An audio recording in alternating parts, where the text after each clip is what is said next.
ജയന്തി നാട്ടുരാജനൊന്നും വനിതാ ലീഗിന്റെ അല്ലെങ്കിൽ ലീഗിന്റെ മുഖങ്ങളല്ല എന്നാണോ? ലീഗിന്റെ മുഖമല്ല എന്ന് ഞാൻ പറയാൻ പറ്റുമോ? വനിതാ ലീഗിന്റെ മുഖമല്ല. വനിതാ ലീഗ് എന്ന പോഷക സംഘടനയെ തഴഞ്ഞു, അവരെ അവഗണിച്ചു.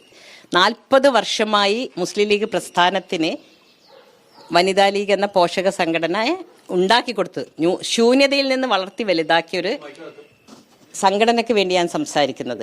ലീഗിലെ ഒരു വനിതാ സ്ഥാനാർത്ഥിയൊക്കെയാണ് ഉണ്ടാകാറുള്ളത്. ഇത്തവണ 2 സ്ഥാനാർത്ഥികളുണ്ട്, വനിതാ സ്ഥാനാർത്ഥി. വരട്ടെ, 2 മതിയോ? സീമാ സഹലിയും ജയന്തി നാട്ടുരാജനൊന്നും വനിതാ ലീഗിന്റെ അല്ലെങ്കിൽ ലീഗിന്റെ മുഖങ്ങളല്ല എന്നാണോ? ലീഗിന്റെ മുഖമല്ല എന്ന് ഞാൻ പറയാൻ പറ്റുമോ? വനിതാ ലീഗിന്റെ മുഖമല്ല. മുസ്ലിം സമുദായത്തിൽ വിവിധ മതസംഘടനകളുണ്ട്.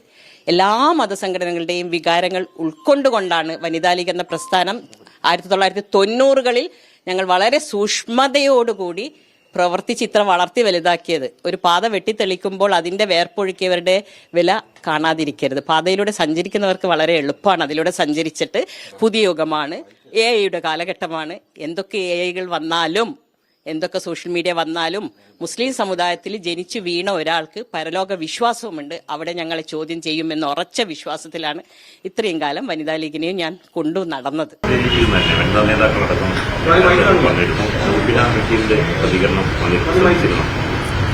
അത് ശ്രദ്ധയിൽ ഞാൻ ഇടക്ക് യൂട്യൂബിൽ അതിന്റെ ഒരു വീഡിയോ കണ്ടു. പക്ഷെ അതിനെക്കുറിച്ച് എനിക്ക് അറിയില്ല എന്താണ് അത്തരത്തിലൊരു പ്രതികരണത്തിന്റെ കാരണങ്ങൾ എന്നുള്ളത്.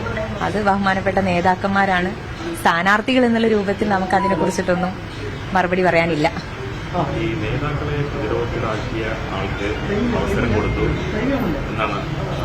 ഞാൻ പറഞ്ഞല്ലോ, ആ വിഷയത്തിൽ എനിക്ക് പ്രത്യേകിച്ച് മറുപടി പറയാൻ, ഞാനൊരു കാൻഡിഡേറ്റ് ആണ്. ബഹുമാനപ്പെട്ട നേതാക്കന്മാരാണ് കാൻഡിഡേറ്റ് ലിസ്റ്റ് നിങ്ങളുടെ മുമ്പിൽ തന്നെ ഇവിടെ പ്രഖ്യാപിച്ചിട്ടുള്ളത്. അപ്പൊ അതിലപ്പുറത്തേക്ക് കാൻഡിഡേറ്റ്സ് ആയിട്ടുള്ള ഞങ്ങൾക്ക് ഒന്നും പറയാനില്ലല്ലോ. വനിതകൾക്ക് കൂടുതൽ പ്രാതിനിധ്യം ലഭിച്ചിട്ടുണ്ടെന്ന് പറയുമ്പോൾ അവരുടെ വിമർശനം അല്ലെങ്കിൽ അവരുടെ പരാതി വനിതാ ലീഗിന്റെ ഭാരവാഹികൾക്കില്ല എന്നുള്ളതാണ്.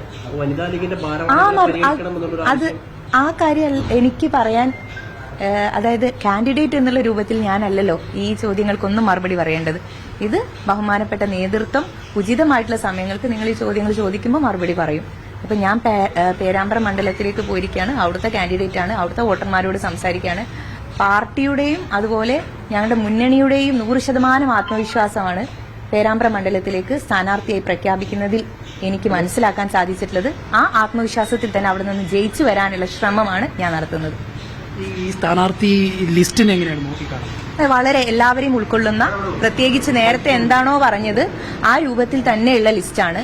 യുവാക്കൾക്ക്, സ്ത്രീകൾക്ക്, അതുപോലെ എല്ലാ സംഘടനയിൽ എല്ലാ വിഭാഗത്തിൽപ്പെട്ട ആളുകളെയും പരിഗണിക്കുന്ന ലിസ്റ്റാണല്ലോ ഇവിടെ നിന്ന് പ്രഖ്യാപിച്ചിട്ടുള്ളത്.